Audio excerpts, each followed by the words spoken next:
Douwe Dekker alias Multatuli. Multatuli pernah bertugas di Hindia Belanda, meraih puncak karir sebagai asisten residen Lebak, tapi dia dipecat atasannya karena melaporkan Kami minta tanda tempat, bahkan di sini Saijah Adinda, orang sini asli, juga minta sejarah dari A sampai Z, datangkan ke rumah saya. Saijah Adinda dalam Maksaflar itu ya tetap Saijah Adinda yang ada di kepalanya Multatuli.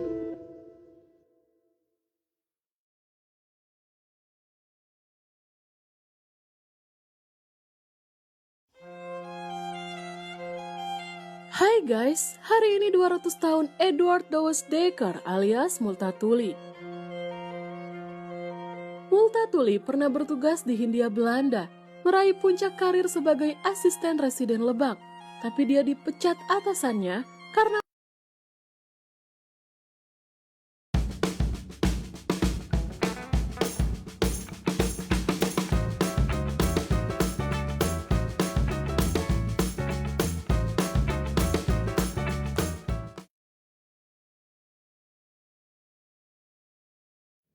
Saya penasaran ini setelah 32 tahun, gimana ini dengan orang yang aku pernah syuting di sini? Sama nggak yang ke sekarang? Beda, tapi mirip tuh. Sama adik ya. Demi hati ini. Ini mereka kata ini Pak Jumar. Iya kali itu saya itu. Ini sepertinya paling akrab dengan Iya Muin. itu Pudin itu. SD kelas 3 kalau nggak salah itu. Nah itu orang tuanya milik warung ya? Iya dulu. Samen met mijn partner kwam ik voor het eerst in Lebak in 1987. Precies 100 jaar na Multatuli's overlijden. A sampai Z, datangkan ke rumah saya. Saijah Adinda dalam Maksaflar itu ya tetap Saijah Adinda yang ada di kepalanya Multatuli.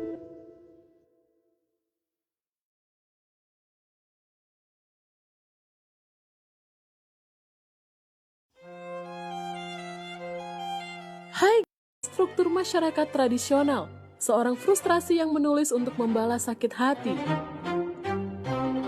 Tapi yang pasti Multatuli Ini dengan orang yang aku pernah syuting di sini. Sama nggak yang ke sekarang? Beda, tapi mirip tuh. Sama adik ya? Demi hati ini. Ini mereka kata ini Pak Jumar. Iya kali itu saya itu. Ini sepertinya paling akrab dengan Iya Muin. itu Pudin itu. SD kelas 3 kalau nggak salah itu. Nah itu orang tuanya milik warung ya? Iya dulu. Samen met mijn partner kwam ik voor het eerst in Lebak in 1987.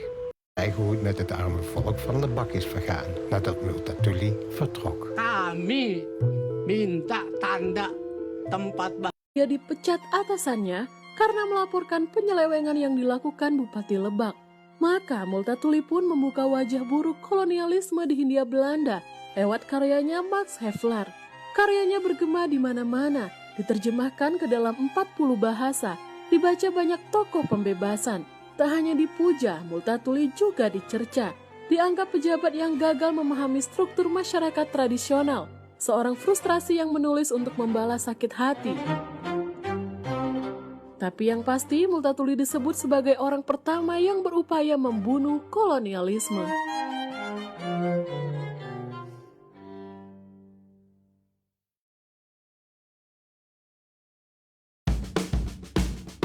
Dan Onder den Weinhardt, dia biasanya jadi antagonis dalam film-film ya kurang lebih gantiin Rudy Wawor gitu ya.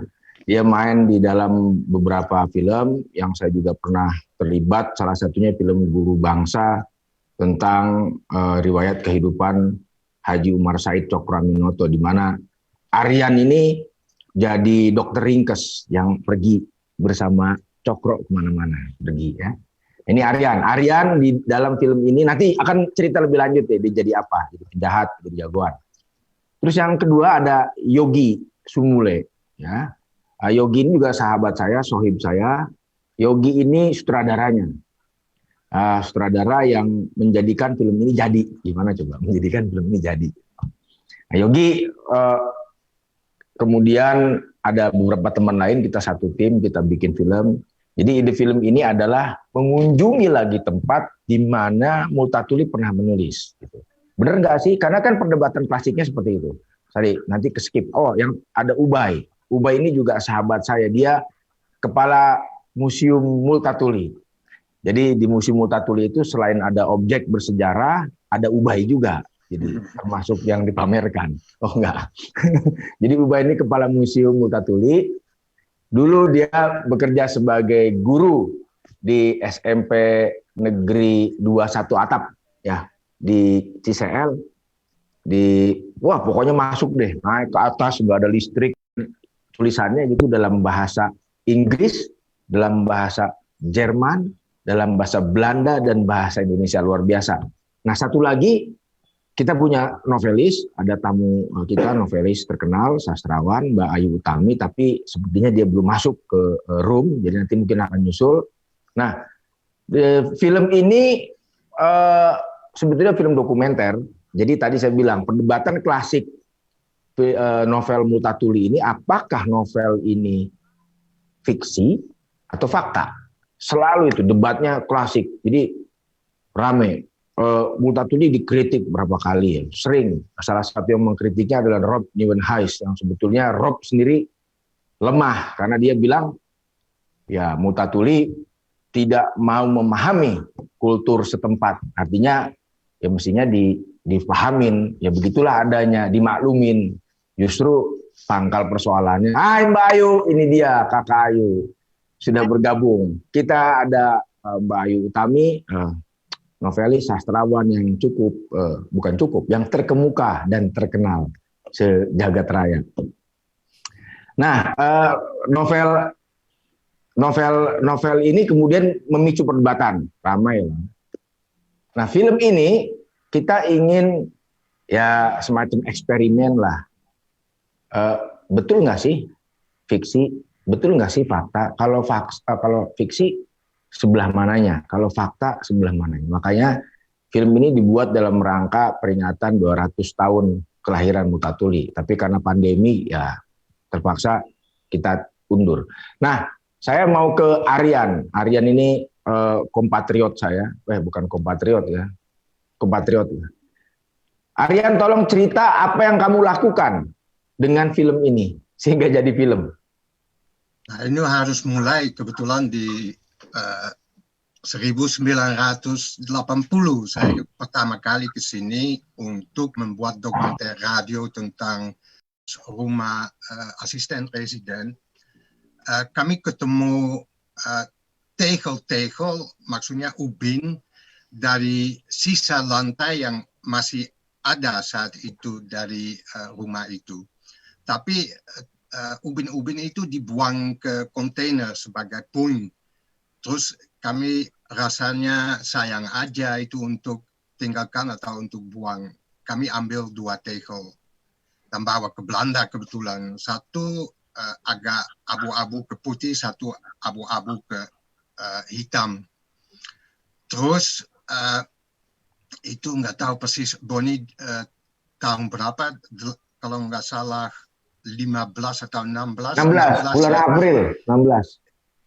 Itu ada rombongan dari Lebak datang, Bu Bupati sama Kang Boni sama Kang Ubay dan beberapa orang lain untuk kejar dan rebut itu artefak-artefak untuk museum yang baru mau mendirikan di Lebak. Nah, saat itu saya juga di Belanda kebetulan.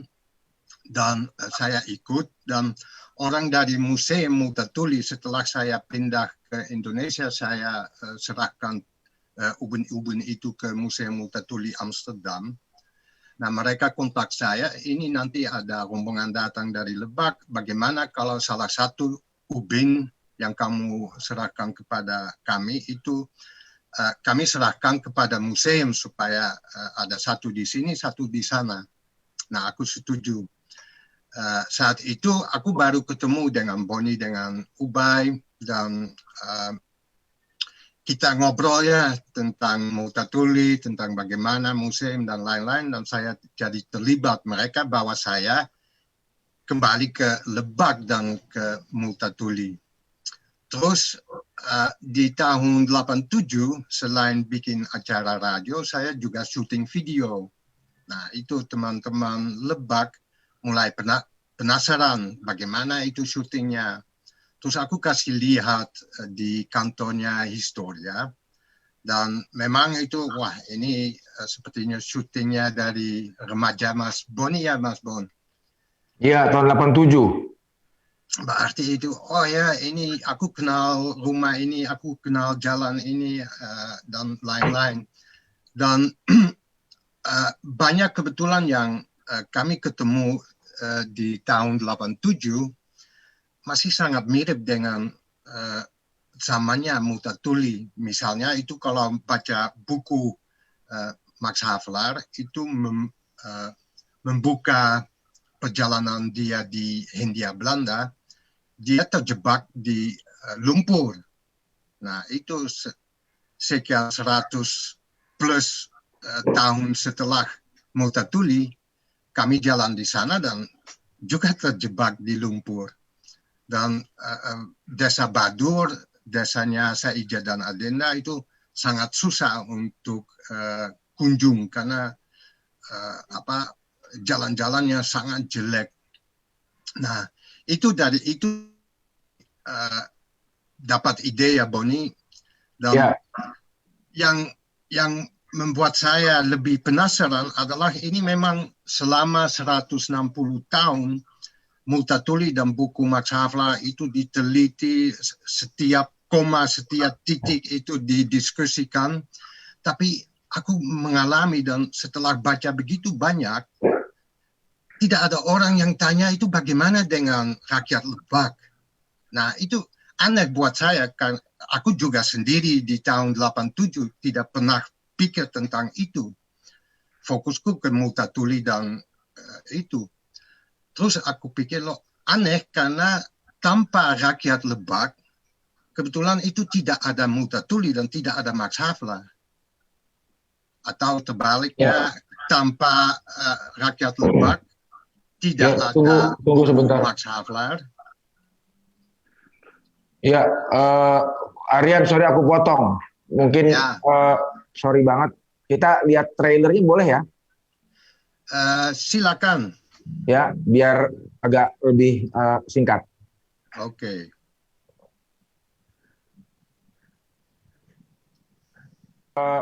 Sorry banget. Kita lihat trailernya boleh ya? Ya, silakan. Ya, biar Saya agak lebih penasaran singkat. ini setelah 32 tahun, gimana ini dengan orang yang aku pernah syuting di sini? Sama nggak yang ke sekarang? Beda, tapi mirip tuh. Sama adik ya. Demi hati ini. Ini mereka kata ini Pak Jumar. Iya kali tulisannya itu. Ini sepertinya paling akrab dengan Iya, Muin. itu Pudin itu. SD kelas 3 kalau nggak salah itu. Nah itu orang tuanya milik warung ya? Iya, dulu. Samen met mijn partner kwam ik voor het eerst in Lebak in 1987. Precies 100 jaar na Multatuli's overlijden. We maakten een reportage voor de radio met de Ook maakte ik er videoopnamen van de plekken die genoemd worden in het boek. Zoals het moeilijk te bereiken dorpje Badur, waar het verhaal van Saïdja en Adinda zich afspeelt. Ini ada pertanyaan nih Mas. Ubay bawa Multatuli ke Lebak atau Multatuli bawa Ubay ke Lebak?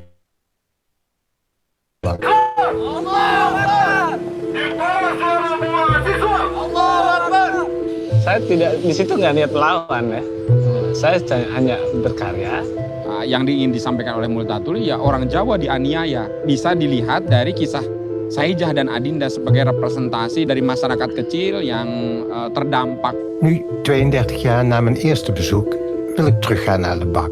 Maar deze keer om te kijken hoe het gaat met het volk en een antwoord op mijn vraag krijgen hoe het met het arme volk van Lebak is vergaan nadat Multatuli vertrok. Kami minta tanda tempat bahkan di sini Saijah Adinda, orang sini asli, juga minta sejarah dari A sampai Z, datangkan ke rumah saya. Saijah Adinda dalam Max Havelaar itu ya tetap Saijah Adinda yang ada di kepalanya Multatuli. Itu tadi dari film dokumenter setelah Multatuli pergi. Jadi Aryan tahun 87 datang ke Lebak, pergi ke desa di mana Saijah Adinda lahir, ya, berasal. Kemudian film ini melakukan kunjungan lagi untuk mencari orang-orang yang difilmkan oleh Aryan pada tahun 87 dengan satu pertanyaan setelah Multatuli pergi, apa yang terjadi pada rakyat Lebak? Apakah semakin buruk atau sama saja gitu kan? Kira-kira film ini berangkat dari pertanyaan itu. Aku mau ke Mbak Ayu dulu deh, Mbak Ayu. Mbak Ayu, kedudukan Multatuli dalam sastra kita sebetulnya gimana sih? Kan perdebatannya selalu bilang ini bukan fakta, ini fiksi gitu kan. Terus buku ini diterjemahkan oleh H.B. Yasin, kemudian difilmkan tahun 76, filmnya dilarang, nggak boleh beredar karena dianggap terlalu menangkan atau mengunggulkan sosok Multatuli yang representasi birokrat kolonial, artinya menang-menangin Belanda lah gitu kan. Padahal kan pesannya nggak di situ. Filmnya dilarang. Di mana kedudukan Multatuli dalam sastra kita di Indonesia, bukan sastra Indonesia tapi sastra di Indonesia? Itulah Boni, kalau kita ngomong kedudukan kita melihatnya dari mana. Kalau dari pelajaran sastra di sekolah tentu saja Multatuli kan nggak dimasukkan ke dalam bagian dari sastra, karya sastra yang dipelajari di sekolah. Tapi jangankan Multatuli, kita tahu banyak karya seperti karya-karya orang Tionghoa, Melayu Tionghoa, atau karya-karya orang kiri seperti Mas Marco, Pitekwa, itu kan tidak dimasukkan ke dalam pelajaran resmi. Jadi kalau saya sih, kebetulan nih saya sekarang sedang membuat satu proyek namanya Peta Sastra. Proyek mengajarkan orang awam atau anak-anak sekolah untuk bisa memahami kesusastraan di Indonesia sebagai sejarah pemikiran, terutama pemikiran kebangsaan. Nah, karena itu saya justru mulainya dari dua, yaitu Multatuli dan Kartini. Jadi menurut kita dalam pelajaran sastra ya, kita belajar itu dari pelajaran sejarah. Nah, tapi menurut saya kita seharusnya sekarang ini bisa menggabungkan kedua disiplin ini, disiplin dan sama-sama bisa melihat bagaimana formasi atau pembentukan bangsa ini dari pemikirannya, juga termasuk pemikiran itu melalui karya novel, karya surat menyurat. Ya, Kartini kan nggak pernah dianggap sebagai sastrawan juga, tapi menurut saya karyanya dalam bentuk surat harus dibaca sebagai karya sastra juga. Jadi saya menganjurkan bahwa Multatuli itu harus dibaca dalam pelajaran sastra dan pelajaran sejarah. Mbak, aku mau tahu semacam sedikit perbandingan. Misalkan ada yang bilang ketika sejarah tidak leluasa untuk ditulis karena situasi politik yang tidak mengizinkan, karena versinya tidak seragam seperti yang diinginkan oleh penguasa gitu, maka sastra yang akan angkat bicara. Misal gitu kan, ada kira-kira gitulah. Multatuli kan nulis fiksi nih, sastra gitu kan, padahal isinya kritik terhadap kekuasaan kolonial gitu kan. Dia tidak mau meruntuhkan kolonialisme itu sendiri, tapi dia melakukan kritik adanya kesalahan di dalam kolonialisme menjalankan pemerintahannya di negeri Hindia Belanda gitu. Kemudian dalam hal lain misalkan tahun 65, ini kan kasus yang juga sangat sensitif dan kontroversial di dalam sejarah kita, banyak sekali ya sekarang, sebelumnya juga kan nggak leluasa lah, sejarawan banyak leluasa. Kemudian ada lahir karya-karya yang menyinggung gitu tanpa terasa mengenai kekerasan-kekerasan, ketidakadilan yang terjadi pada masa itu atau pada masa Orde Baru gitu. Mbak melihat nggak hal yang paralel dalam perbandingan ini? Iya, saya jadi ingat zaman saya muda, zaman Orde Baru gitu ya. Kan slogannya ketika itu sering diungkapkan juga oleh Seno Gumilar Aji Dharma tuh, ketika pers dan itu kami atau kita nih Bu Ani alamin betul pada masa akhir-akhir Orde Baru tuh karena banyak hal tidak bisa dituliskan maka oleh media massa ya, maka yang nulis adalah sastrawan melalui karya sastra yang ya bertopeng dengan fiksi menjadi lebih aman gitu ya, zaman Soeharto nih. Tapi saya kira jelas paralelitasnya ya bahwa beberapa disiplin, apakah itu disiplin media massa atau disiplin sejarah, itu kan punya rigoritas sendiri ya, punya syarat-syarat untuk menuliskan sesuatu. Dan mungkin sebetulnya ada banyak hal yang mungkin kalau memenuhi syarat-syarat itu, misalnya kalau sejarah ya harus faktual, harus ada verifikasi dan macam-macam ya. Dan itu prosesnya jadi lebih panjang dan yang esensialnya pengalaman manusia itu sendiri tidak bisa diceritakan. Hal-hal yang emosional, hal yang subjektif tidak bisa diceritakan.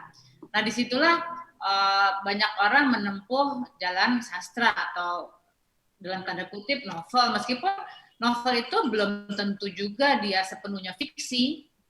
Jadi mungkin kita sendiri yang harus lebih hati-hati. Jadi sejarah itu juga belum tentu semuanya faktual, tapi sebuah novel atau roman juga belum tentu sepenuhnya fiksi.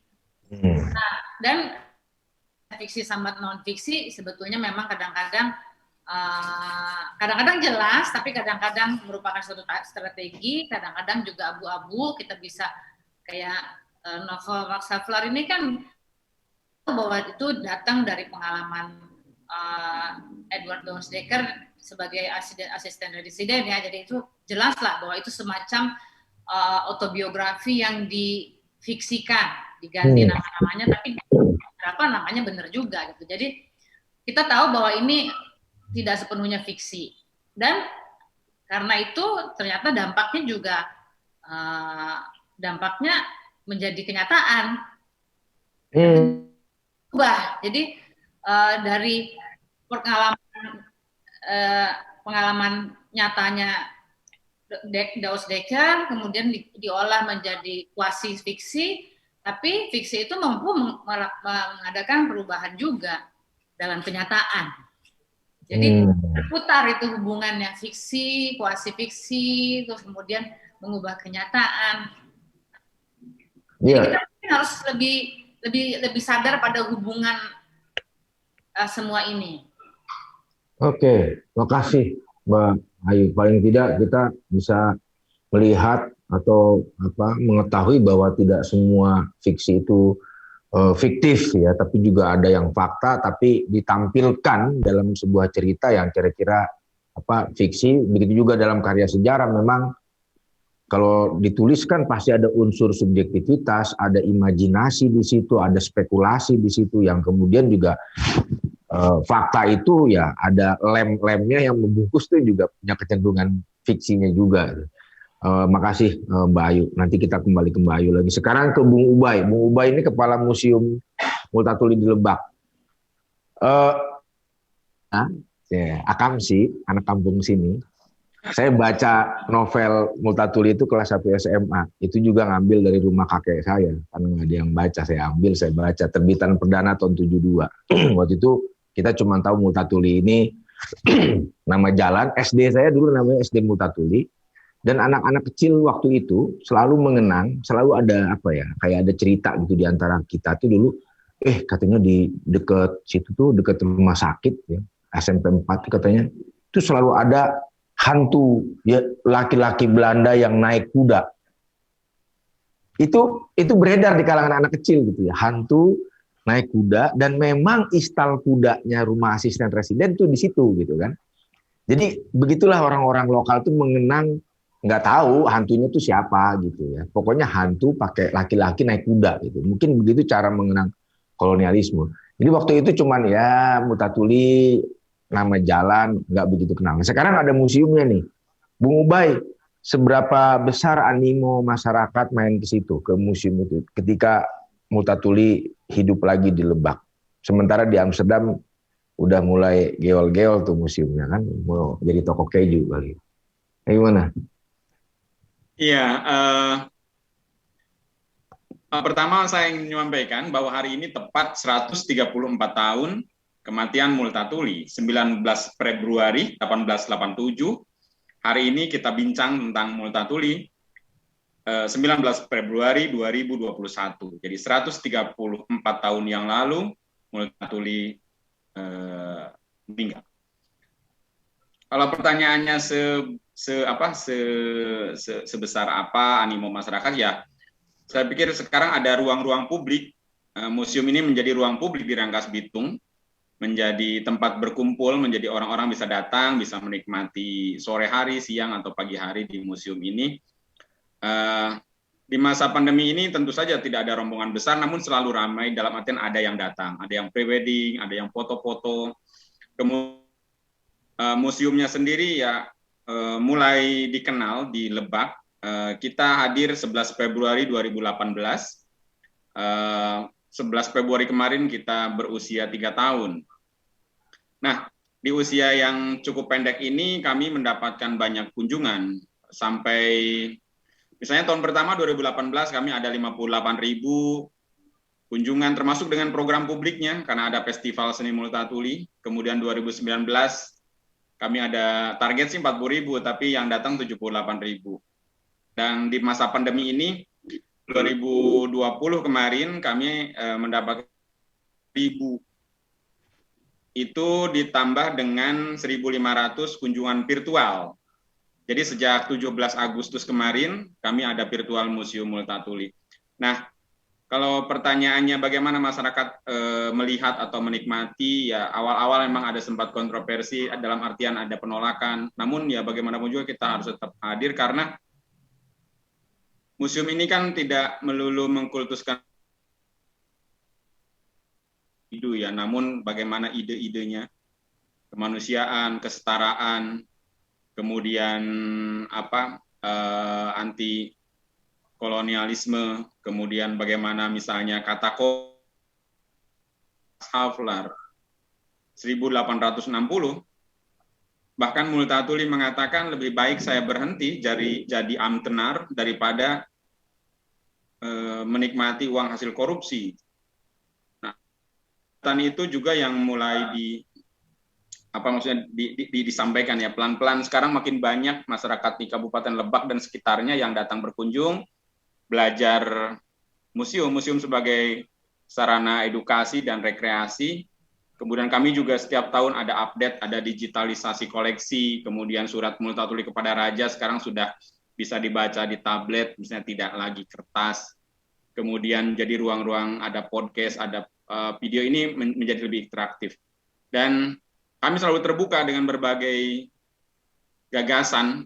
Misalnya ya tadi yang saya sebutkan 2020 ketika pandemi, kita dengan senang hati cepat bergerak bikin virtual tournya, virtual Museum Multatuli. Jadi itu bagian dari proses itu bagaimana masyarakat yang tidak bisa datang langsung secara fisik ke museum bisa di gadget masuk ke museum ini. Nah, dan kemudian juga lantas ketika masa pandemi ini kan kalau sebelumnya ada Festival Seni Multatuli, kita tahu sudah 2 kali festival, cukup ramai, ada Opera Saija Adinda. Nah, dalam ini festival tersebut bagaimana nasibnya? Iya, kami tetap tidak bisa dilaksanakan, namun di 2021 festival ini akan dilaksanakan 80% secara online dan offline-nya 20%. Sekarang sudah merancang konsep, sudah menganggarkan, sudah menyusun tim kerja dan sebagainya, dan mudah-mudahan 6 sampai 12 September 2021 kita bisa jalan festival ini. Dan ya saya teringat Mbak Ayu dan rombongan juga tahun 2019 ya sempat ke Rangkas Bitung. Jadi meskipun pandemi seperti ini sebenarnya ada 1, 2 ataupun kurang dari 10 masih diperbolehkan. Namun yang lebih menarik lagi, teman-teman yang melakukan penelitian ini selalu ada. Jadi saat ini ada misalnya desain interior dari universitas termuka di Jakarta yang membuat skripsi Dan itu memang tetap diperbolehkan, artinya boleh datang, melakukan penelitian, kemudian juga kami tetap dengan virtual museum, dengan ke sekolah-sekolah, siswa jadi masih bisa seperti ini, kita bisa Zoom meeting di virtual museum. Pertanyaan saya, apakah Multatuli novelnya dipelajari di sekolah-sekolah di Lebak? Ya, sampai hari ini betul seperti Mbak Ayu, Multatuli belum menjadi bacaan wajib di sekolah. Nah, ini juga menjadi PR besar kita di Rangkas Bitung untuk memulai. Jadi sampai hari ini belum menjadi bacaan wajib dan belum sekolah-sekolah secara umum ya. Namun secara tidak langsung kami ada proses pengadaan novel. Misalnya waktu pembukaan museum kami menyiapkan 300 novel Max Havelaar, kemudian dibagikan kepada pengunjung. Kemudian waktu ulang tahun museum yang pertama 2019, kami menyediakan 200 novel Max Havelaar juga untuk dibaca, disebarkan di masyarakat. Nah, untuk sekolah sekarang mulai banyak siswa-siswi yang menulis, membuat film, kemudian membuat penelitian. Guru-guru juga banyak, terutama setelah ada simposium membaca ulang Max Havelaar misalnya, kami menerima 114 abstrak dari berbagai kampus, dari berbagai sekolah, dan itu dengan tema membaca ulang Max Havelaar. Dan itu artinya mudah-mudahan sih ke depan ada kebijakan di tingkat Kabupaten Lebak, kemudian kami akan mendorong itu agar sekolah-sekolah bisa mewajibkan anak-anaknya membaca Max Havelaar. Begitu, Bung. Terima kasih, Bung. Sekarang mau ngomongin film lagi, lari ke Yogi sebagai sutradara. Bro Yogi, sebagai sutradara ketika bikin film ini, tadi nyambung yang dari Aryan ya, jadi kan ini berangkat dari footage yang dibikin sama Aryan kan, yang kita juga pernah lihat sama-sama gitu. Apa yang Anda lihat dalam film ini? Sebuah perbandingan kah? Paralel apa enggak perbandingannya, seimbang apa enggak, atau memang ada yang berubah, atau memang ternyata sama aja secara esensial gitu. Apa yang membuat film ini beda dan unik dan harus ditonton sama orang? Waduh, pertanyaannya kalau kenapa harus ditonton oleh, nanti kita pikirin bareng-bareng tuh Bon, gimana ngannya juga. Tapi awalnya saya tertarik dengan film ini sebetulnya persis seperti apa yang Aryan ceritakan tadi, bahwa saya sendiri baca Multatuli ini karena waktu SMP saya baca Perang. Nah, sampai sekarang pun saya nggak tahu apakah Multatuli dipelajari, tapi ada dua omongan, satu omongan dari Aryan dan dari dirimu yang membuat saya tertarik untuk bantu di produksi ini, yaitu sebetulnya apa sih yang terjadi dengan warga Lebak pasca kepergian Multatuli. Dan kalau saya menarik lagi itu waktu kita ngobrol-ngobrol, terus dirimu menceritakan tentang warga Lebak sepertinya sudah sampai hari ini pun sudah tidak bisa berharap banyak dari siapa-siapa, sehingga akhirnya mereka kembali ke Tuhan. Nah, yang kayak ini nih, dua hal ini yang sebelum membuat saya tertarik mengapa ikutan di produksi ini. Dan seperti contohnya nanti di film itu ada bagaimana dari dia muda sampai dia sekarang, dia melakukan hal yang sama terus-menerus, tujuannya supaya dia bisa bertahan hidup gitu. Hanya dengan cara ini dia bisa bertahan tanpa mungkin bantuan dari pemerintah gitu. Nah, saya rasa ini mungkin yang menarik untuk ditonton dari Lebak adalah Lebak itu naik kereta deket banget ya Bon ya. Banget. Berapa banyak dari kita tahu apa yang terjadi di Lebak gitu. Saya rasa itu sih yang menarik, dan kita selalu tahu tentang hal-hal yang sepertinya asik di luar, jauh dari Jakarta gitu ya. Hal-hal yang di Jakarta, di sana, di Papua atau di mana, tapi kita nggak pernah lihat hal yang 40 menit dari Jakarta gitu ya. Bahwa ada hal yang sebetulnya perlu diperhatikan di sana. Saya rasa film ini mungkin bisa mengingatkan kita bahwa ada loh yang tetangga kita nih dari Jakarta yang mungkin menarik untuk dilihat dari sisi itunya. Lo tau nggak, tahun 2015 bulan November, gue ikut acara nih di Amsterdam. Lu bukannya banyak aja? Ya, gue kan kampungnya 3, kesono 1. Jadi waktu itu judulnya gue lupa, kira-kira mempertanyakan Multatuli bukan fakta fiksi, tapi Multatuli itu seorang whistleblower atau seorang yang nyinyir gitu kira-kira. Apa bahasa Belandanya, Aryan? Klokkenluider? Klokkenluider. Jadi acara itu di Bali, di Amsterdam, di di Leidseplein itu saya ikut. Ada sekitar 200-an orang. Dan yang berdebat itu Profesor Philip Permortel, ahli sastra dari Brussels University. Kemudian ada wartawan senior dari NRC. Pokoknya krem de la krem gitu ya. Ngomongin kampung gua gitu. Gua satu-satunya orang yang nggak ada yang sadar gitu. Gua orang gitu kan. Hadir di situ dan gue bertanya-tanya gitu kan.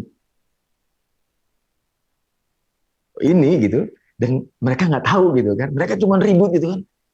Terus tiba-tiba nih inget, ini Edward Said banget sih gitu kan. Jadi orientalis gitu kan, dia ngomongin negeri yang di timur jauh gitu. Akhirnya si Philip Permortel itu dalam posisi dia mengkritik. Jadi waktu itu acaranya itu ngebanding-bandingin orang yang jadi whistleblower dalam periode tertentu, termasuk Snowden. Jadi Edward Snowden, siapa lagi, termasuk si Multatuli. Jadi perbandingan-perbandingan gitu. Nah pas dibicarakan, gue bilang, Philip ini minor dia ngelihatnya. Mungkin dia pengikutnya si Rob Nieuwenhuis itu. Agak minor dia sama Multatuli. Saya bilang kayak gini, di sesi terakhir, kalau saya sambil bercanda, kalau kamu mau lihat Deman Van Lebak seperti apa, lihat saya. Dan sejak saat itu saya selalu disebut Deman Van Lebak kalau di sana. Jadi saya bilang, betapapun Anda kritik novel ini, tapi novel ini inspirasi untuk beberapa tokoh terkemuka. Soekarno baca, terus kemudian Ahmad Subarjo baca, banyak lah. Kartini juga baca, banyak. Jadi dia menjadi inspirasi gitu ya. Dan aneh gitu kan, jadi semacam perebutan makna di dalam sastra ini kan terjadi perebutan makna gitu ya. Ini nanti Mbak Ayu bisa cerita nih. Karena buat sebagian orang Belanda si Multatuli ini dianggap ini ngaco nih orang gitu kan. Pemabok, kritik misalkan datang dari Hella Hasse misalkan. Multatuli itu tukang mabok, kemudian hedon gitu kan, seolah-olah nggak usah didengerin gitu lah. Nah yang gini kan berkembang nih. Terus di kita gitu kan, nanti saya akan ke Aryan. Itu sementara di Indonesia orang nggak pernah dengar nama dia, dan ketika mendengar selalu ada pandangan ini kan dia Belanda, karena Belanda selalu identik dengan kolonialisme. Jadi bagaimanapun Multatuli adalah bagian dari kolonialisme gitu kan. Bagaimanapun dia Amtenar, pegawainya kolonialisme yang datang menjajah. Jadi dia bagian dari penjajahan. Nggak peduli apa yang diomongin. Ada sentimen kayak gitu juga. Nah sekarang saya tanya ke Aryan sebagai orang Belanda, Depok. Ya kan? Sebenarnya di kalangan orang Belanda, posisi novel Multatuli ini gimana sih? Kamu baca nggak waktu sekolah dulu di sana? Kamu di LS wajib. Oh wajib. Sekarang nggak wajib lagi saya mengerti, tapi saat aku muda itu masih wajib. Dan susah banget kebetulan, itu berat buku. Tapi kalau baca ulang itu sangat menarik. Itu mungkin untuk anak-anak muda itu ada adegan-adegan yang atau bab-bab yang sangat membosankan itu. Karena Multatuli biasanya itu suka ngobrol ke kiri ke kanan, sangat luas itu.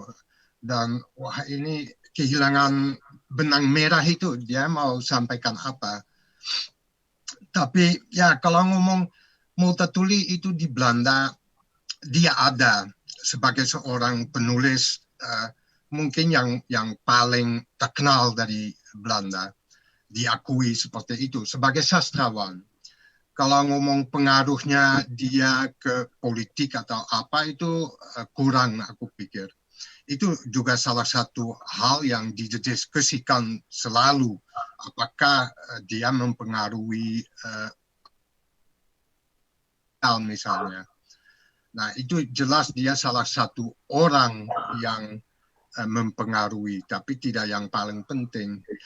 Yang mungkin yang paling penting itu dia kasih lihat orang di Belanda seperti buka jendela ke koloni. Apa artinya koloni? Berarti bagaimana hidupnya orang Belanda di sana atau orang Eropa, karena tidak semuanya Belanda jelas. Bagaimana kehidupannya orang penguasa lokal dan bagaimana hidupnya rakyat. Berarti dia gambar kolonialisme dari 3 sisi. Dan itu membuka mata dari banyak orang itu. Aryan, aku jadi ingat beberapa novel misalkan yang dibikin. Kita kalau baca kritiknya Rob Nieuwenhuis terhadap Multatuli dituduh sebagai orang yang tidak memahami lokal custom, ya kan, kebiasaan-kebiasaan lokal. Jadi seperti dia tidak memahami adat istiadat sehingga itu dijadikan masalah yang sebetulnya bukan masalah gitu, menurut si Rob. Tapi sebetulnya ya masalah toh, orang suruh kerja nggak dibayar kok masalah gimana, kecuali di alam feodal itu lumrah. Nah kemudian saya ingat soal perbedaan tafsir terhadap kebiasaan kebudayaan ini juga terdapat di dalam novelnya misalkan Louis Couperus, The Stilte Krach. Ya kan, The Stilte Krach itu kan juga memperlihatkan orang Belanda yang selalu sok-sokan pakai bukti gitu kan. Isi kepala gitu, rasional, ketemu sama orang Jawa yang tidak sepenuhnya rasionalitas itu bisa berfungsi tanpa adanya hati, perasaan gitu kan. Ini tubrukannya di situ. Yang kayak gini-gini dipelajari. Nah, kebangetan kalau kagak dipelajarin. Itu di Belanda pengetahuan tentang kolonialisme sangat tipis. Apalagi itu kalau ngomong misalnya, kalau ngomong apa di Belanda diajar, itu bukan itu dari sisi berarti oke, Belanda menjajah ini bla bla bla, yang Pieterszoon begini, terus sangat sedikit kebetulan benang merah, rempah-rempah dan lain-lain, tapi nggak ngomong terlalu banyak tentang sisinya rakyat Indonesia itu, bagaimana mereka mengalami atau menerima dampak dari kolonialisme itu. Yang jelas adalah ya kolonialisme, sistem kolonialisme adalah buruk. Jelas, berarti itu intinya. Tapi kenapa itu buruk? Misalnya itu dengan sistem dua pemerintah, maksudnya yang memerintah itu kolonial Belanda dan feodal Indonesia. Nah itu Multatuli dengan buku itu membuka itu, kasih lihat. Si Helma Farid itu pernah bilang di salah satu buku, kalau nggak salah itu membaca ulang Max Havelaar, itu kolonialisme adalah feodalisme bangsa lain. Tapi feodalisme adalah kolonialisme terhadap bangsa sendiri. Berarti itu dua sistem yang kerjasama, sama dengan perbudakan misalnya di Afrika atau apa, tanpa orang di tempat nggak mungkin itu bisa terjadi. Berarti juga tidak ada untuk menghindari perlawanan misalnya.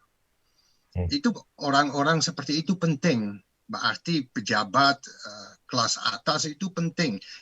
Juga menghasilkan banyak keuntungan dari sistem itu. Oke, menarik. Ke Mbak Ayu lagi. Mbak Ayu, banyak selain tokoh-tokoh politik yang terinspirasi dari novel ini, juga kita tahu Rendra gitu kan, tahun 93 menulis kumpulan puisi demi orang-orang Rangkas Bitung. Di puisi yang terinspirasi juga dari novel tersebut. Nah, pertanyaan saya buat Mbak Ayu, Mbak, di dalam karya-karya sastra kita ya, dia punya bukunya tuh, gue juga punya. Dalam karya-karya sastra kita, Mbak Ayu melihat ada nggak ataupun novel mana saja yang ya selain tentu kita ada Mas Iksaka Banu gitu yang dia nulis novel based sejarah postkolonialisme, karena wacana-wacana itu sering menjebak kita. Misalnya tadi sudah dikatakan juga oleh Boni sendiri, oleh Aryan juga, misalnya kalau kita ngomong Multatuli, selalu di sini juga muncul kontroversi karena dia dianggap sebagai sosok dari masyarakat yang mengkoloni atau dari Belanda, yaitu ya dari kolonialnya itu sendiri, sehingga dia tidak pantas diterus-teruskan gitu. Jadi kita terjebak antara sikap memuja sama menentang. Nah, harusnya kita sudah singkirkan semua itu. Kita tidak memuja Multatuli, karena itu kita juga tidak perlu menentangnya, tapi jelas kita perlu membacanya, karena tadi seperti si Aryan juga sudah bilang bahwa Multatuli membukakan kepada kita dalam satu karya gitu ya, dalam satu karya ini nih, mana sini. Jadi kita nggak harus baca arsip-arsip sejarah untuk bisa punya bayangan mengenai apa yang terjadi di masa kolonial.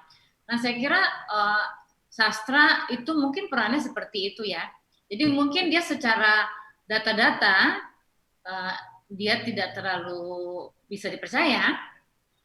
Artinya orang jangan menerima mentah-mentah data-data di dalam sebuah karya sastra.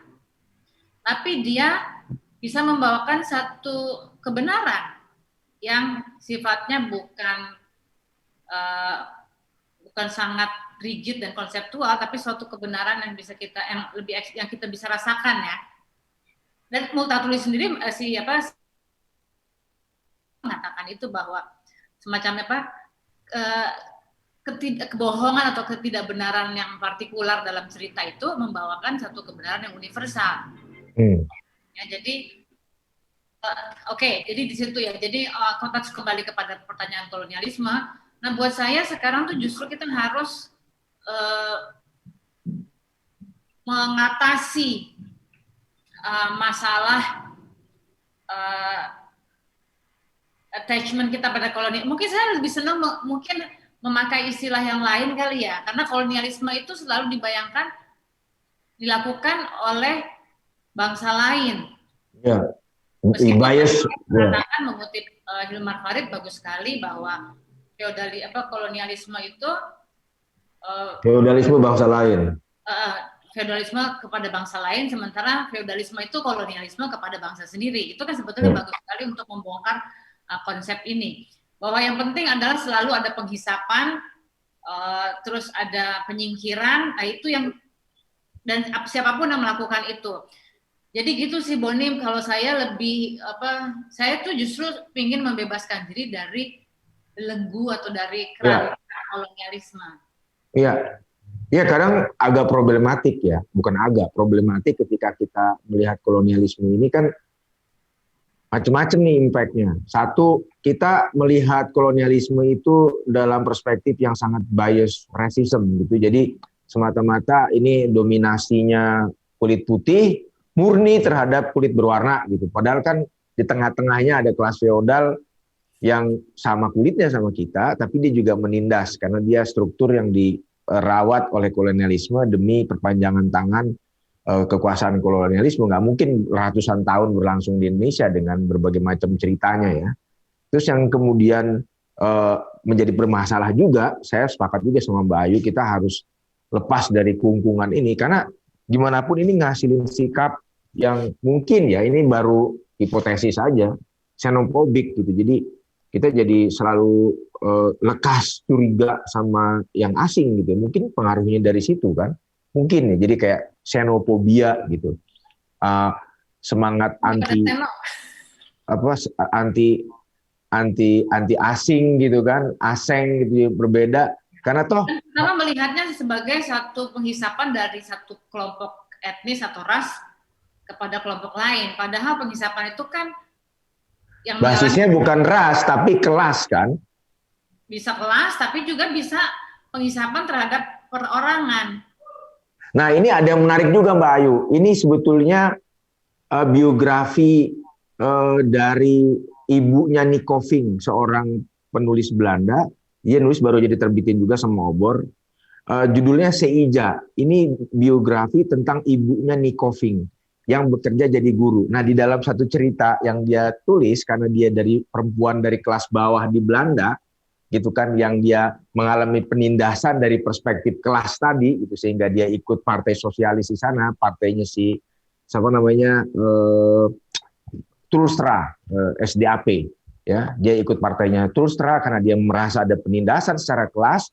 Kemudian ketika dia naik kapal menuju Indonesia, Belanda-Belanda yang tadinya sama kulitnya, yang putih sama dia, sama-sama putihnya, merasa orang-orang yang tertindas dari sisi kelas, begitu masuk perairan Indonesia mendadak menjadi kuasa. Karena Lebih superior ya. Superior. Jadi dia merasa seorang kulit putih yang punya beban untuk memperadabkan bangsa timur ini. Jadi white man burden gitu ya.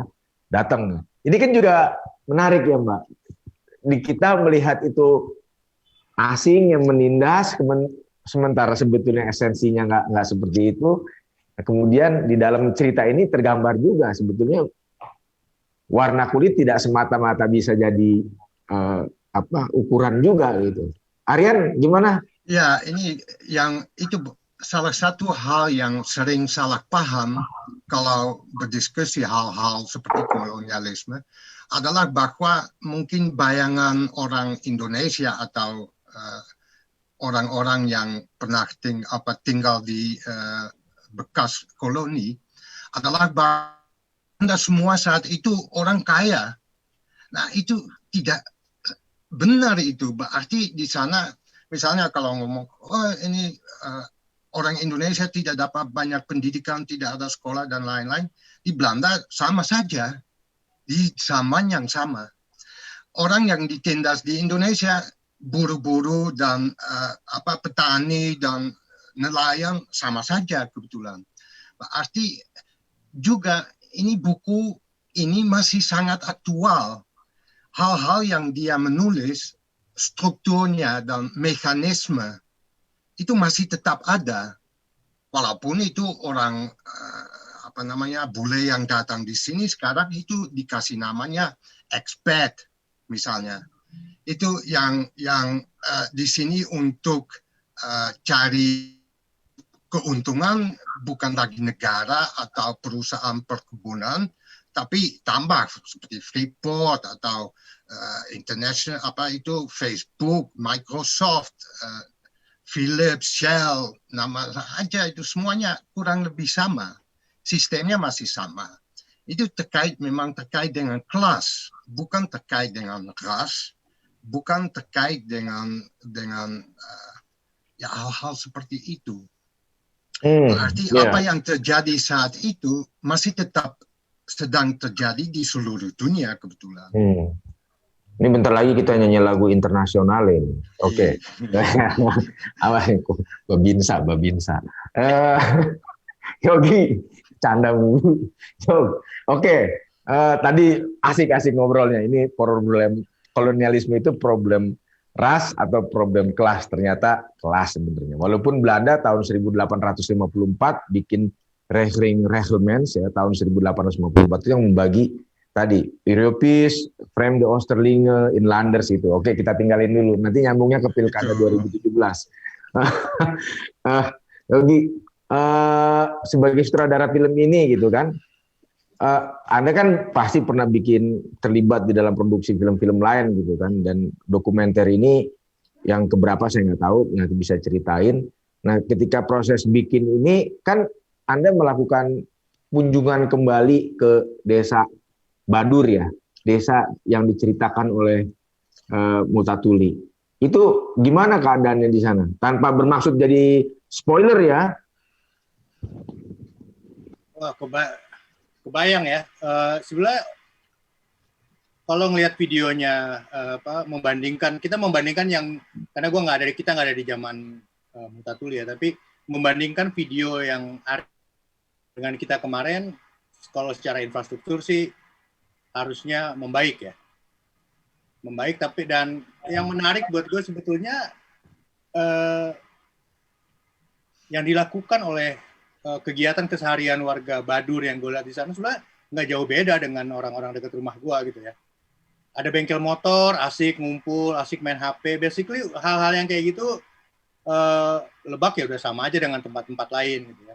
Tapi begitu duduk dan ngobrol langsung dengan Saijah dan adindanya Aryan, dua orang yang menjadi salah satu menjadi alasan utama Aryan kembali ke Desa Badur, itu langsung ya ampun, begini banget ya. Begini banget hidup orang-orang Lebak gitu, Bon. Kalau lu kan ya hidup, kalau kelas lu kan tinggi ya, Bon ya. Jadi lu udah lanjutin balik lagi topik tadi, nggak usah ngomong ke gua. Nggak, gua nah ini juga menarik nih, lihat datang ke Rangkas Bitung, ke kota ini asik-asik aja, tapi kehidupan warga di sana sekilas itu ya nggak beda dengan Depok gitu ya, dengan tempatnya Aryan. Tapi begitu datang ke sana, dengar ceritanya, ya ampun, gue kadang-kadang merasa kayak gimana ya rasanya Multatuli kalau dia balik lagi ke Badur gitu. There is something wrong about Mary, gitu ya. Ini kayak jangan-jangan tuh gue sempat mikir, sialan nih tadi kalau tahu ada kisah tentang orang Belanda naik kuda gini, harusnya Aryan ke Badur naik kuda. Syuting diulang. Kayaknya seru banget tuh kembalinya kolonialisme gitu kan, dengan gaya yang sekarang gitu loh. Tengil digebugin warga itu. Ya tapi gitu sih Bang. Gue yang membuat gue betul-betul itu personally kalau dokumenter pertama gue gitu ya, ngerjain dokumenter sebagai sutradara. Selebihnya gue banyak membantu kawan, ngerjain sendiri, dan ketertarikan sebetulnya lebih banyak pada identitas. Jadi ada beberapa cerita gue sendiri yang fokus ke situ. Nah, satu hal lagi yang membuat gue betul-betul tertarik dan senang ada di produksi ini, karena sebelumnya kayak sindiran juga gitu loh buat kita gitu. Ini kok orang Belanda lagi gitu loh. Orang Belanda lagi nih, entah dari mana tuh di daerah Belanda, kumuh mana itu ke perkebunan anggur gitu ya, terus entah alasan dia apa datang ke Lebak, ke Jakarta.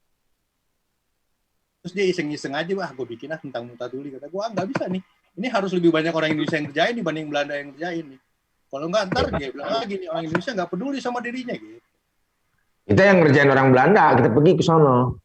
Ya, iya, Bon, gue jadi ingat loh. Tadi lu sebut siapa? Karius itu ya. Ini kekuatan goib apa kekuatan diam tuh, Bon? Gue jadi, sorry. The still tekrah itu the hidden force, kekuatan tersembunyi, ya kekuatan goib lah. Itu di novel yang ditulis sama, udah difilmin juga, novel yang ditulis sama Louis Couperus. Mungkin lo tertarik nanti untuk bikin juga dokumenternya gitu. Banyak juga penulis-penulis Belanda yang nulis ya ada P.A. Daum, ada Louis Couperus, ada siapa lagi lupa lah, ada cukup banyak. Banyak yang kebetulan mengkritik sistem kolonial dan menggambar hidupnya masyarakat. Tapi setelah Multatuli memang yang mungkin sebagai penulis novel, maksudnya fiksi atau kuasi fiksi. Dan harus diingat yang pertama. Iya. Dan harus diingat bukan hanya Multatuli, kalau di Rangkas Bitung ada Eddie Van Halen. Almarhum. Lahul Fatihah. Ini ke Ubay. Ubay, di musim Multatuli apa aja sih yang dipasang di sana? Saya gue agak bertanya. Masa gue yang jelasin. Waduh, pernah ke sana nggak, Bon? Ke museum? Aduh, jauh dari rumah gue. Ya udah, terus Ubay, apa aja sih anak-anak bisa belajar apa di sana? Iya, anak-anak banyak bisa belajar. Tentu saja ada Multatuli sendiri, kemudian ada Lebak, ada Banten, ada Rangkas Bitung. Anak-anak bisa belajar sejarah masuknya kolonialisme ke Nusantara. Juga anak-anak bisa belajar bagaimana dulu misalnya proses kolonialisme itu atau penjajahan itu dimulai dari proses yang tampak sederhana, yaitu bagaimana proses jual beli yang saling adil awalnya. Kemudian lama-kelamaan karena Belanda merasa bahwa misalnya mereka ingin mengambil keuntungan dari tanah yang kita miliki. Kemudian anak-anak bisa belajar bagaimana proses perjuangan atau orang-orang Banten itu juga banyak mempunyai kisah yang heroik, bagaimana itu dimulai tetap saja dengan kalimat Multatuli, banyak orang Banten mengibarkan bendera pemberontakan terhadap Belanda. Nah, di sana disampaikan ada Nyimas Gamparan, ada pemberontakan petani Banten 1888, kemudian ada proses organisasi-organisasi besar yang juga muncul di Banten, dan tentu saja tentang Lebak sebagai sebuah kabupaten. Lebak sebagai sebuah kabupaten disimpan di satu ruang khusus, yaitu ruang Lebak. Ada jadi ya, tidak melulu tentang Multatuli ya. Betul, tidak melulu tentang Multatuli, tapi bagaimana Lebak dan Rangkas Bitung juga bisa dinikmati oleh anak-anak sekolah.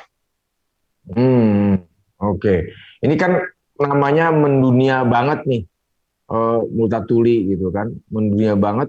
Waktu museum ini berdiri tahun 2018 sampai dengan paling tidak sebelum pandemi, ada nggak kunjungan tamu internasional? Banyak.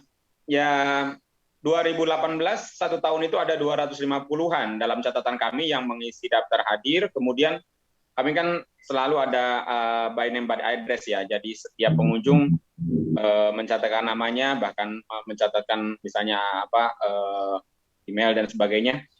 Dan paling banyak memang masih didominasi oleh wisatawan dari Eropa, Belanda, Jerman, kemudian ada beberapa dari Swiss. Kalau Asia yang menarik justru Korea. Wisatawan dari Korea banyak dari yang datang ke museum ini dari Korea banyak. Buku diterjemahkan ya barusan. Iya. Betul. Dan yang menarik tahun 2019 ada terjemahan bahasa Korea, Max Havelaar. Oke. Semoga dan nanti ceritanya panjang. Oke, semoga nanti BTS dan Blackpink berminat untuk menjadikannya lagu. Itu wartawan Korea datang nempel itu kali, pebisnis Korea juga kali ya? Gua tahu, nggak usah dibahas di sini lu, panjangan. Mbak Ayu lagi. Yang lain bercandaan mulu nih. Mbak Ayu aja deh. Mbak Ayu, mau nanya apa lagi tadi gue lupa. Mbak, di dalam proses kreatif Mbak, gini, kalau si Multatuli kan sebetulnya tulisannya bukan cuman novel Max Havelaar aja kan. Dia kan juga nulis ide, dia nulis cukup produktif gitu ya. Nah, Multatuli itu nulis di Bergstraat itu di sebuah losmen kecil, itu juga udah perhatiin. Saya 2017 pergi ke sana, nggak ada orang lagi yang ngeh tuh di Brussels gitu kan. Dia nulis dalam jangka waktu kurang dari sebulan. Kemudian dia curahkan, dia jadi. Saya mau nanya proses kreatif Mbak Ayu sebagai seorang penulis, sebagai seorang novelis. Itu ketika menulis bisa secepat itu biasanya udah ngendep lama atau ada bahan banyak atau dendam yang udah kesumat gitu dicurahkan langsung jadi. By the way, itu bukan ada 4 bulan nulisnya ya, si Multatuli kan. Kalau di pengantar ini dia nulisnya dalam waktu 4 bulan. Masa? Betul. Bilang sama gue 3 minggu sih, Bon. Kagak. Bagus loh. Itu bab yang terpisah-pisah satu sama lain. Jadi bayangan saya sama tuh saya nulisnya waktu itu kira-kira 7 bulanan lah. Nah, Multatuli ini kalau kita lihat Max Havelaar ini mungkin masuk akal karena dia kayak tumpah dari segi struktur, campuran, ada bentuk cerita, ada dokumen-dokumen dan segala macam yang kelihatannya tidak direncanakan untuk menjadi satu buku yang punya keutuhan struktural gitu ya. Dan membuatnya menjadi menarik, justru menarik, menjadi sangat kontemporer. Ya tapi gitu dah, Buan. Saya kira nggak cuma setiap pengarang beda, Buan. Setiap anak tuh beda, bikinnya beda. Oke. Anak rohani maksudnya. Setiap anak tuh bikinnya beda-beda. Iya. Anak rohani ya, saya perjelas. Ya. Banyak tulisan dari buku itu dia sudah punya. surat dan bekas, dan itu dia selama dia di Manado, selama dia di tempat-tempat lain, dia sudah menulis. Berarti itu Pak Van Schalman, itu apa namanya dalam bahasa Indonesia, Ubay? Pak Van Schalman? Lelaki bersal. Selendang sih, selendang. Laki-laki yang bersal. Itu dia bawa memang itu bukan fiktif, dia bawa berkas-berkas dia, tulisan dia. Betul. Dari mana ke mana. Berarti dia udah punya sepertinya kumpulan, ada sajak yang jadi, ada sajak yang cuma sebagian jadi dan lain-lain, ada cerita yang sudah jadi, ada cerita yang tidak jadi. Yang hebat dari dia adalah bahwa dia mencipta Droogstoppel dan Stern untuk ngelem semua cerita-cerita yang dia sudah kumpul.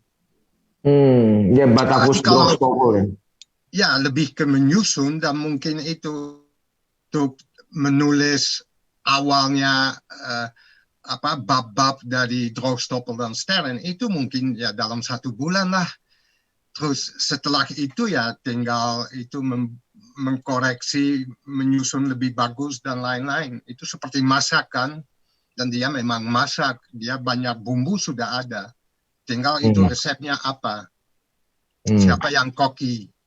Ubay, ya makasih Aryan. Ubay, karya Multatuli ini disebut-sebut sebagai tonggak pertama kesusastraan, susah banget sih, kesusastraan modern Belanda. Kenapa demikian, Ubay? Iya, di dalam beberapa catatan dan di beberapa karya tulis memang pertama struktur itu seperti tadi yang Mbak Ayu sampaikan, berantakan gitu. Tapi ada inti, ada poros. Kalau bahasa Subagio Sastrowardoyo, misalnya ada apa istilahnya tuh cerita yang berbingkai, yang punya bingkai, ada layer-layernya. Nah, si Max Havelaar itu membuat struktur yang beda dari karya sastra yang lainnya. Di Max Havelaar ada yang menjadi inti di dalam cerita itu, yaitu kisah Saijah dan Adinda. Kemana nih Ubay? Ubay hilang. Wah, hilang. Bahaya nih. Coba telepon Koramil.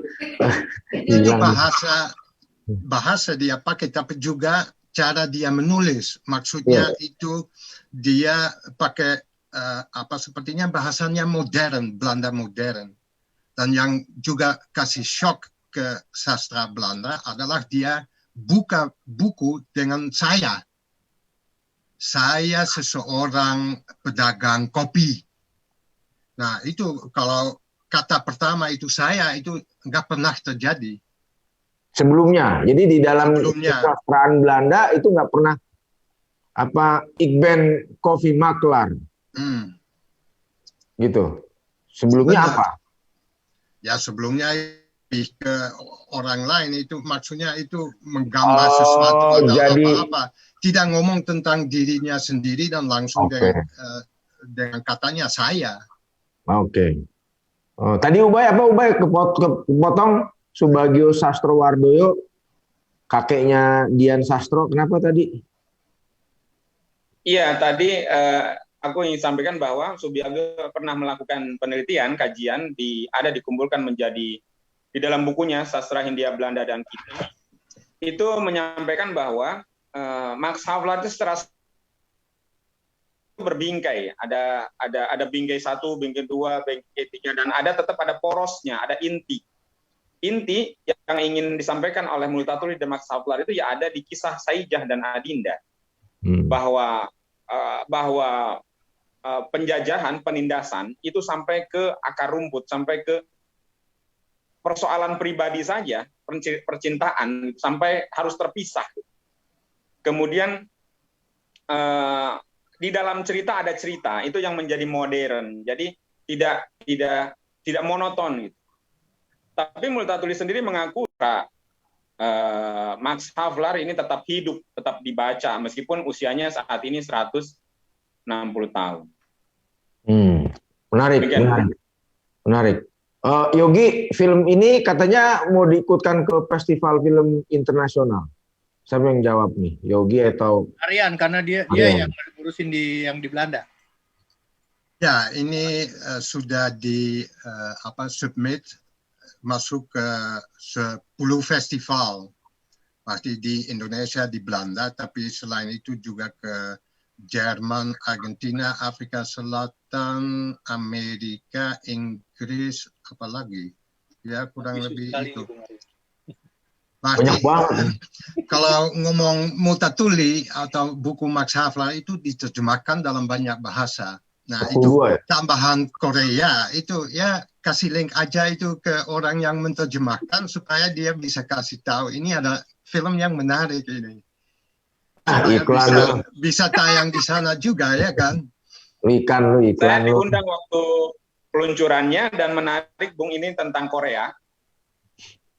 Karena dari 20 bab menjadi 39. Waduh, ditambahin Opa Gangnam Style. Itu caranya Korea itu. Oh bukan, jadi dicacah lagi oleh mereka. Penerjemahnya Profesor UGM. Yang Sen Yun. Bisa itu ada tambahan sendiri itu. Mungkin itu ditambahin menu-menu kesukaan Multatuli seperti topoki gitu kan, ramyun itu belum kol dari Kaleng itu. And burenkol. Bukan burenkol. Itu belum kol dari Kaleng. Baca dong. Oh ya. Tapi biasanya kalau bikin sayur singkong kan di Belanda pakai burenkol. Oh ini yang terbitan terbaru dari itu ya, bahasa Korea. Ini bahasa keberapa? 40 berapa? Ini 47. 47. Berarti bahasa yang ke-47. Oh. Betul. Oke. Sering dicetak ulang kan dan diterbit ulang. Di Indonesia sekarang udah ada 3 versi kalau nggak salah.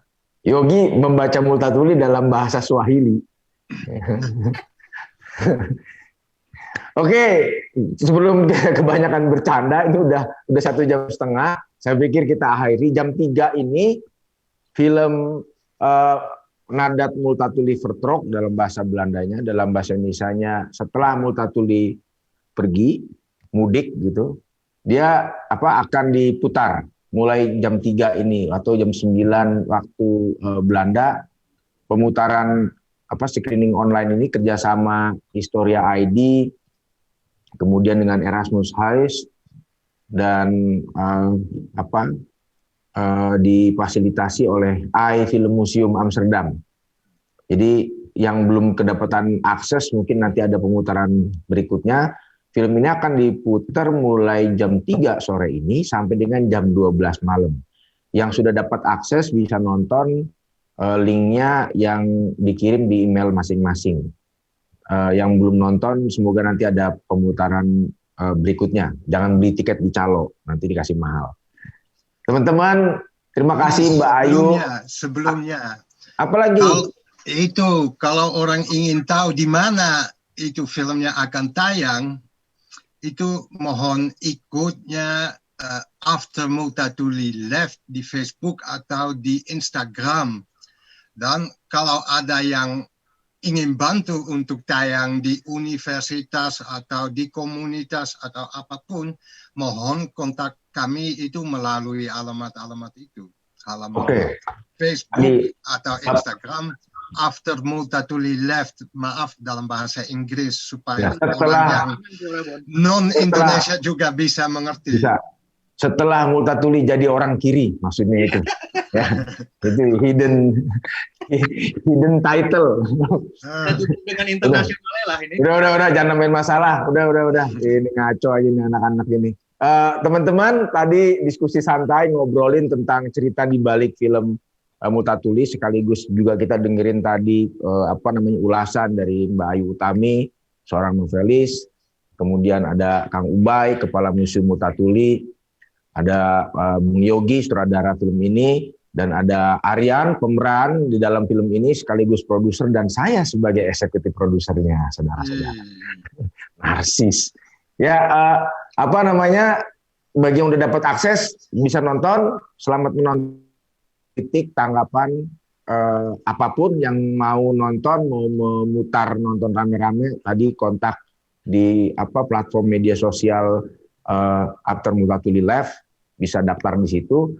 Kepada para tamu pembicara kita, terima kasih banget Mbak Ayu, Aryan, Yogi, Ubay, makasih banyak, ngobrol-ngobrolnya asik ya. Tapi ini sebetulnya kalau diterusin panjang kali lebar kali tinggi karena saya juga punya banyak pertanyaan. Dan yang mau nonton siaran rekaman diskusi ini bisa berkunjung di channel YouTube-nya historia.id. Terima kasih kawan-kawan, tetap jaga kesehatan, patuhi protokol kesehatan, COVID masih beredar, 3M, tetap waras yang pasti, jangan cuma jaga kesehatan tubuh. Makasih semuanya ya, sampai jumpa lagi, nanti kita ngobrol-ngobrol lagi. Makasih Mbak Ayu, Ubay, Aryan, Yogi. Terima kasih semuanya.